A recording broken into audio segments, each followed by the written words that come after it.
সামনের সোমবারেই আমি দুটো বিয়ের দিন পাকা করতে চাই। তোমরা একটা কাজ করতে পারো, কালকে আমাদের বাড়ি চলে এসো, এসে মিশ্রিকে আশীর্বাদ করে যাও।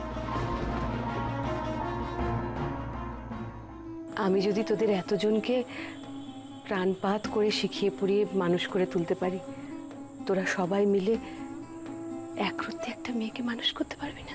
না না না না, এতে ভাবার কি আছে? আমি যেটা বলছি সেটা করুন না। এত তাড়াতাড়ি কি করে করবেন সেটা আপনার প্রবলেম, সেটা আমার নয়। দেখুন, যা সিদ্ধান্ত নেওয়ার ছিল সেটা আমার নেওয়া হয়ে গেছে, এন্ড ইটস ফাইনাল। আর সময় খুব কম, আপনি উকিল বাবুকে বলুন তাড়াতাড়ি কাগজপত্র রেডি করতে। রাখছি। জয়ন্ত, তুই কি আবার মামলা মোকদ্দমায় জড়াচ্ছিস নাকি এ সময়? মামলা? না না, কিসের মামলা? ওই যে উকিল বাবুকে কি সব বলছিলি?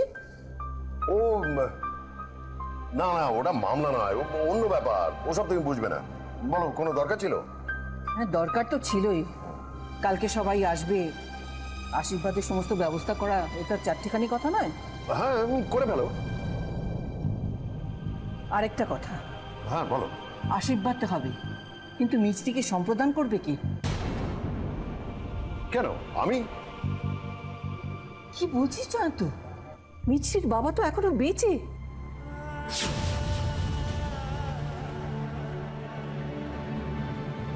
কে ওর বাবা? মিছরি তাকে চেনে? চেনে না, আমরাও তাকে ভুলে গেছি। আর আজ তুমি তাকে খবর দিতে বলছো মাসিমণি? তা বললে কি হয় জয়ন্ত? হাজার হোক রক্তের সম্পর্ক, কি দাম আছে সেই সম্পর্কে? এত বছর যখন মিছরি দেখাশুনো করেছি আমি, সে কোনো খোঁজ নিতে এসেছিল? একটা দায়িত্ব জ্ঞানীন অপদার্থ লোক। মানছি, আমি তোর সব কথা মানছি, তবু একবার ভেবে দেখ, আজ যদি মিছরি বিয়ের খবরটা তাকে দেয়া না হয়, তারপরে যখন জানতে পারবে, একটা হাঙ্গামা খাড়া করবে না? হাঙ্গামা খাড়া করবে? দেখি কোন মুখ দিয়েছে আমার সামনে এসে দাঁড়ায়। আমার বোন যখন মারা গেল তখন 3 মাসের ছোট্ট শিশুটিকে আমার কাছে জমা রেখে সে চলে গেল। তারপর একবারও খোঁজ নিতে এসেছে সে? তারপরে শুনলাম বছর ঘুরতে না ঘুরতেই সে নাকি আবার বিয়ে করেছে। কি অধিকার আছে তার মিছিরের ওপর? বুঝতে পারছি জয়, আমি সব বুঝতে পারছি, তবু মিছরির বাবা হিসেবে সম্প্রদান করার প্রথম অধিকার কিন্তু তারই। না, ওই লোকটার কোনো অধিকার নেই। তুমি এখানে এসছো কেন? আমি সব শুনেছিলাম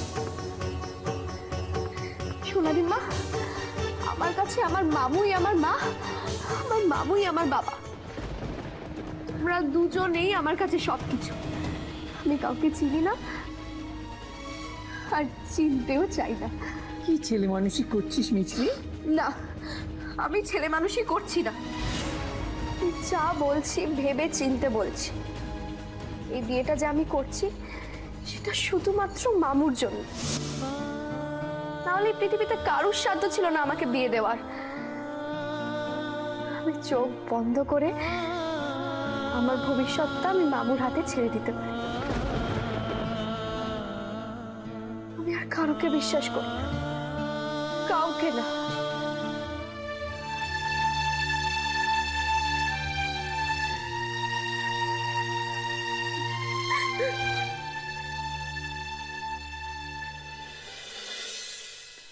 মা, বাবা, আমাকে তোমরা যে দায়িত্ব দিয়েছিলে, আমি আমার সবটুকু দিয়ে সেই দায়িত্ব পালন করার চেষ্টা করেছি। আশীর্বাদ করো, আমি যেন সারা জীবন সকলের প্রতি আমার সমস্ত কর্তব্য ঠিকইভাবে পালন করে যেতে পারি।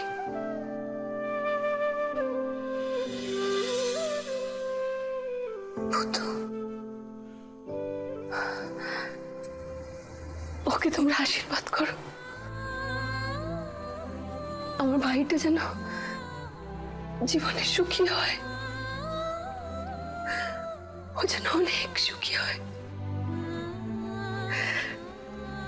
প্রণাম কর।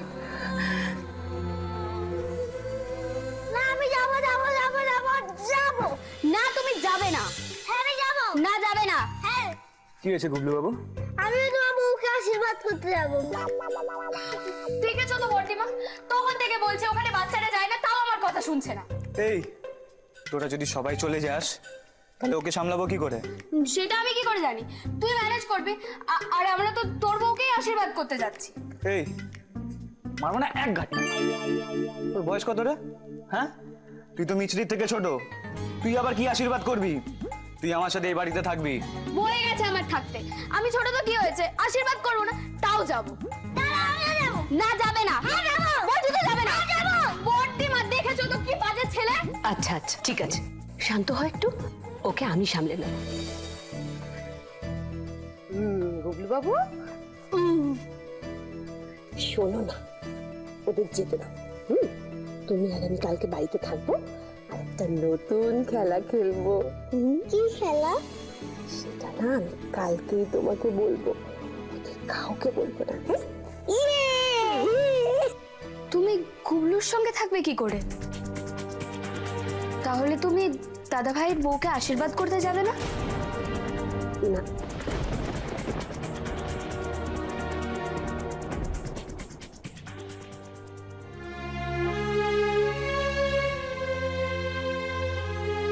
মা, এই অ্যালবামে বাবার একটাও ছবি নেই।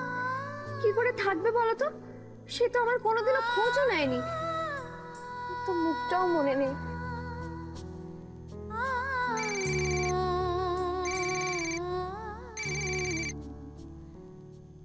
হ্যালো, মিছরি, আমি বলছি।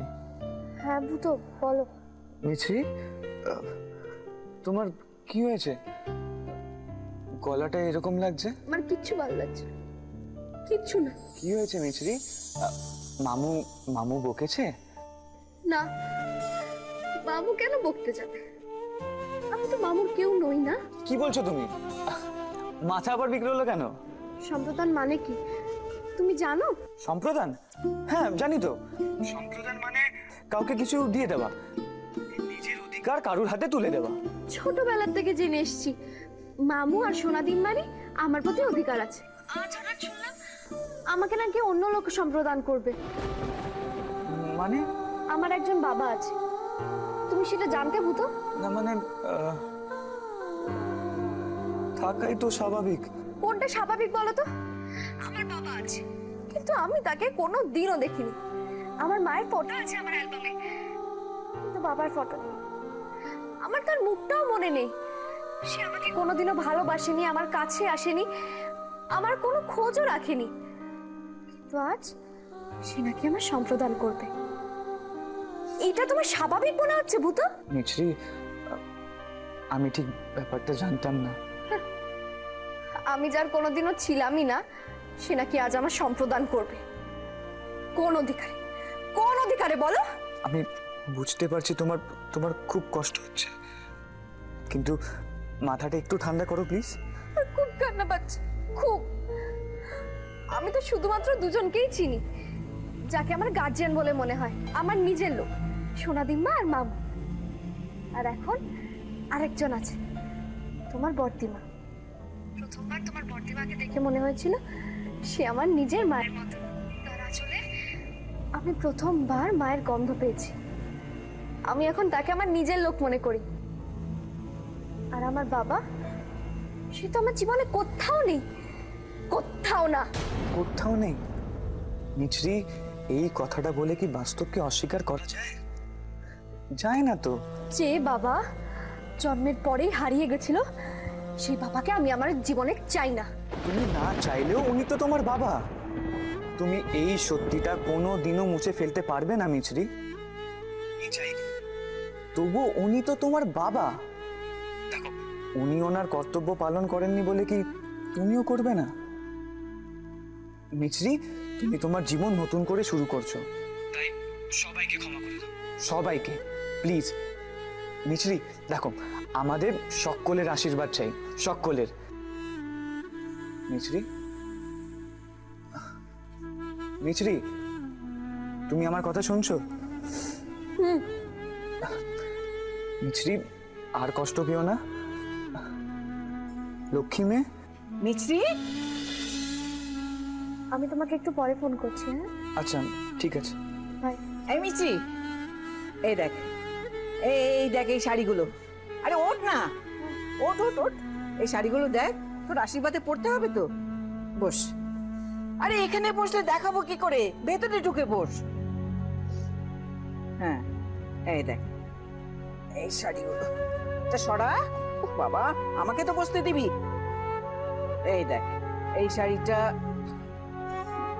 না এটা বড্ড ঝকমকে লাগছে, দেখি। হ্যাঁ এইটা, এটা তোর মায়ের শাড়ি ছিল, দেখি বাহ খুব সুন্দর লাগবে। এই শাড়িটা পরবি, আর এর সঙ্গে তো ম্যাচিং গয়না চাই। দাঁড়া আমি বার করছি। উনি তো তোমার বাবা, দেখো উনি ওনার কর্তব্য পালন করেননি বলে কি তুমিও করবে না? মিছরি, তুমি তোমার জীবন নতুন করে শুরু করছো, তাই সবাইকে ক্ষমা করে দাও, সবাইকে। আমাদের সকলের আশীর্বাদ চাই, সকলের। দেখি বাহ, কি তখন থেকে হু হু করে যাচ্ছিস? ভালো করে দেখ, এই গয়নাগুলো পরি। সোনাদিম্মা, কি হচ্ছে? বিয়েতে সবার আশীর্বাদ লাগে, তাই না? হ্যাঁ তা তো লাগেই, সব বড়দের আশীর্বাদ নিতে হয়। তাহলে মামুকে একবার বলো না আমার বাবাকে একটা খবর দিতে। তোর বাবাকে খুব দেখতে ইচ্ছে করছে, তাই না?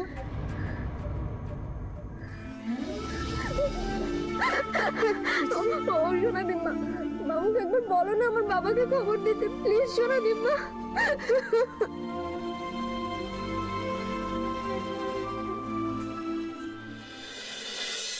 দেখি মেসি দে, আমি তোর কচুটা ঠিক করে দিই। দে তো একটু। লাবু, এই লাবু, সর এবার সর, অনেকক্ষণ লিপস্টিক ঘষেছিস, আমাকে তো চুলটা আঁচড়াতে দিবি নাকি? দেখ বাবা, মেজদি, আমি এর জন্য সাজতে চাই না। লাবু, এভাবে বলছিস কেন? তুই তো অনেকক্ষণ ধরে লিপস্টিক লাগালি। আর যা, একটা কাজ করতো, যা দিদিকে গিয়ে চুলটা আঁচড়াতে যা। যা থাক, আমাকে কাউকে সাহায্য করতে হবে না, আমার আবার সাজগোজ। এভাবে বলছিস কেন তুই? ছেলে মানুষের মতন ঝগড়া করছে, আমরা তো সবাই সাজছি। আরে মেসি বাদ দে তো ওদের কথা, তুই সর, দেখ তোর কুচিটা ঠিক করেছি কি দেখ। আরে আমি ঠিক আছে, এখনো দাঁড়িয়ে আছে। এই দে তো, দে আমাকে দে, আমি তো চুলটা যত্ন করে আসছি। দে তো। কি রে, হলো তোদের সাজগোজ? হ্যাঁ রে শোন, বলছি ওই যে পুরুষের কাজ করা একটা ঢাকনা ছিল না, সেটা কোথায় রে? হ্যাঁ ওটা আমি রেখেছি, তো নিয়ে আসছি, দাঁড়া নিয়ে যা, নিয়ে আসছিস, তাড়াতাড়ি যা। রানী এদিকে, এই গাড়িটা ধর। হ্যাঁ সাবধানে নিয়ে যাবি গাড়িতে, কিছু যেন পড়ে না যায় দেখিস। ওই নেকলেসটাও কি নিয়ে যেতে হবে? হ্যাঁ, নেকলেসটা না হলে কি পরিয়ে আশীর্বাদ করবি? তুই ভালো করে বুঝে নে। আগে ধান দুব্বো দিয়ে আশীর্বাদ করবি, তারপর রাধা মাধবের নির্মাল্যটা মুখে ঠেকিয়ে প্রসাদ করে দিবি, তারপর নিজের হাতে নেকলেসটা পরিয়ে দিবি, কেমন? ঠিক আছে। ও মেয়েকে যতই রাধা গোবিন্দের প্রসাদ খাওয়াও না কেন বর্দিমা, সে রণচণ্ডীই থাকবে। অষ্টমী হওয়ার মেয়ে সে নয়, বুঝলে? থামবি তুই? তোরা ওখানে কি করতে যাচ্ছিস? আশীর্বাদ করতে না? আর আশীর্বাদ মন থেকে করতে হয়। মনের মধ্যে যদি এরকম ক্ষোভ বিতৃষ্ণা পুষে রাখিস, তাহলে আশীর্বাদ করাটা তো লোক দেখানো হয়ে যায়। সেটা করার তো কোনো দরকার নেই। তার থেকে তোদের যেতে হবে না আশীর্বাদ করতে। আমি ওদের জানিয়ে দিচ্ছি, আশীর্বাদ হবে না, সরাসরি বিয়ে হবে। আহ দিদি, তুমি রাগ করছো কেন? ওর কথা বাদ দাও তো। আমরা মন থেকে আশীর্বাদ করব, তুমি যেভাবে বলেছো ঠিক সেইভাবে করব, কেমন? ঢাকাটা দে, আর দেরি করিস না, অনেকক্ষণ ওদের বাড়ি থেকে গাড়ি এসে গেছে, বেরিয়ে পড়তো না। দিদি,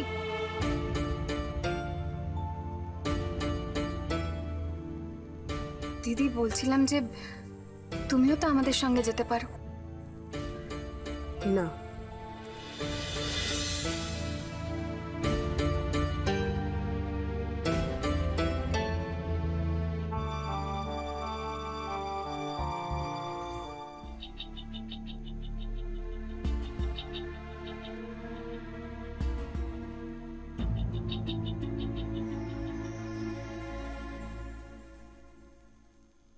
স্যার একটা কথা বলার ছিল।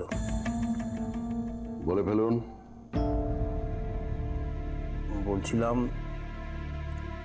তাড়াহুড়ো করে এমন একটা সিদ্ধান্ত নেওয়া কি ঠিক হচ্ছে? না মানে আমি বলতে চাইছিলাম যে একটু যদি ভেবে চিনতে ভালো করে তারপরে ঠান্ডা মাথায় ডিসিশনটা নিতেন সেটা ভালো হতো না? আমি খুব ঠান্ডা মাথায় ভেবে চিন্তেই সিদ্ধান্তটা নিয়েছি। আপনি চিন্তা করবেন না, আপনার যাতে কোনো অসুবিধে না হয় সে ব্যবস্থা আমি করে দেবো। আমি নিজের কথা বলছি না স্যার, আমি জানি আপনি অত্যন্ত বিবেচক মানুষ, কিন্তু এবাড়ির বাকি লোকেদের ব্যাপারটা যদি... সে ভাবনাও আমি ভেবে ফেলেছি, ও নিয়ে আপনাকে চিন্তা করতে হবে না।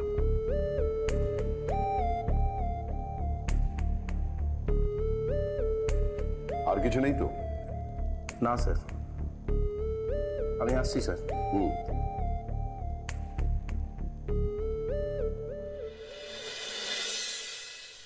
শুনুন, আজ মিছরির আশীর্বাদ, সব ব্যবস্থা ঠিকঠাক করেছেন তো? হ্যাঁ স্যার। আর বলছিলাম সোমবার মিছরির বিয়ে, এই বিয়ের আগে আমি বা আপনি ছাড়া কোনো তৃতীয় ব্যক্তির কানে এই কথাগুলো যেন না ওঠে। শিওর স্যার, আমার উপরে আপনি অন্তত এইটুকু ভরসা রাখতে পারেন। আসছি স্যার। বলছিলাম ভবানীপুরে গাড়ি পাঠানোর কথা, ওরা মিছরিকে আশীর্বাদ করতে আসবে। কখন পাঠাচ্ছেন সেটা? আগে অলরেডি রওনা হয়ে গিয়েছে। ওরা কিন্তু অনেকজন। বড় গাড়ি পাঠিয়েছেন তো? হ্যাঁ স্যার, নতুন বড় গাড়িটাই পাঠানো হয়েছে। বেশ, আপনি যান।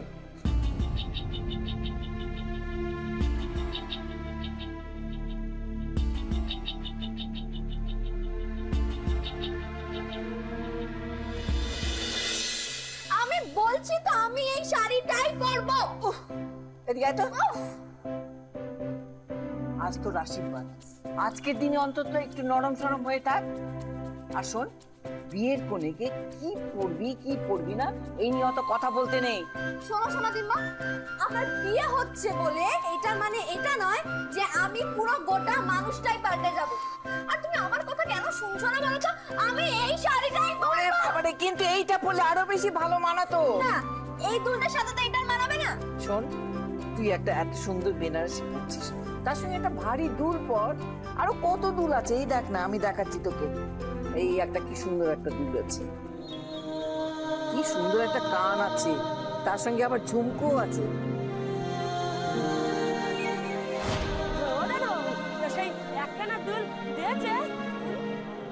কিসের দুল?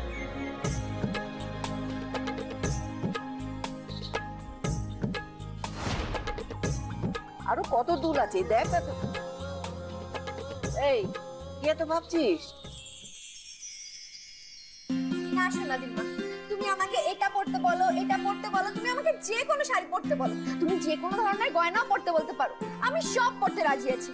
কিন্তু প্লিজ আমাকে এই দুলটা পরতে দাও, please please please please please. আচ্ছা আচ্ছা আচ্ছা বাবা, ঠিক আছে ঠিক আছে, যা চিরুনিটা নিয়ে চুটা। আমায় কিন্তু এই দুলটা পরতে দাও। আচ্ছা রে বাবা, থ্যাংক ইউ।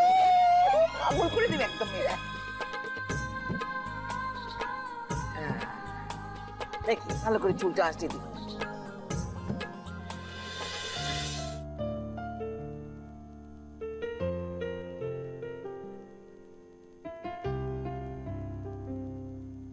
বর্দিমা, বর্দিমা।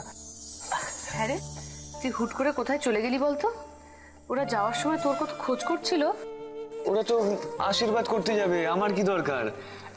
এই সুযোগে আমি ওই রন্টিটার প্রেসে গিয়ে না এই প্রুফ দুটো করে নিয়েছি। তুমি ভেতরের লেখাটা প্রুফ করে দিলে ওরা মোটামুটি কাল বিকেলের মধ্যে চেপে দেবে বলেছে। তুই এখন ওগুলো রাখ, আমি এদিকের কাজ সেরে তারপর দেখে নেব। ভূত, তুই সত্যি করে একটা কথা বলতো ভাই, তুই কি তোর বর্দিমার একটা গতি করার জন্যই এই বিয়েটা রাজি হয়ে গেলি? খুব ভালো করে ভেবে আমার এই কথাটার জবাব দে তুই। না মানে আমি... ভূত, মিষ্টিকে তোর সত্যি সত্যি পছন্দ হয়েছে তো বাবা? দেখ, ও কিন্তু একদম ছেলে মানুষ। আবেগের বশে বা অন্য কোনো কারণে এই বিয়েটা করে ফেলে পরে তুই এটা নিয়ে পস্তাবি না তো? দেখ, ওর থেকে তুই যদি তোর দিদিদের মতো বোধ, বুদ্ধি, বিবেচনা আশা করিস তাহলে কিন্তু ভুল করবি। ও ও একদম গুবলুর মতো, ওকে হাতে ধরে সবকিছু শেখাতে হবে। সে ধৈর্য তোর হবে তো? একটা কথা মনে রাখিস, মিছরি কিন্তু আমার আরেকটা মেয়ে। ওকে এই বাড়িতে এনে তুই যদি কোনো রকম কষ্ট দিস তাহলে কিন্তু এসে আমি তোর কানটা টেনে ছিঁড়ে দেবো, এই আমি বলে রাখলাম ভূতো। হ্যাঁ রে, আজ এই মন্দিরে আমার এই রাধা গোবিন্দের সামনে তুই আমায় কথা দে, ওকে তুই কোনো কষ্ট দিবি না। না বর্দিমা, আমি তোমায় কথা দিচ্ছি, আমি ওকে কোনোদিনও কোনো কষ্ট দেব না।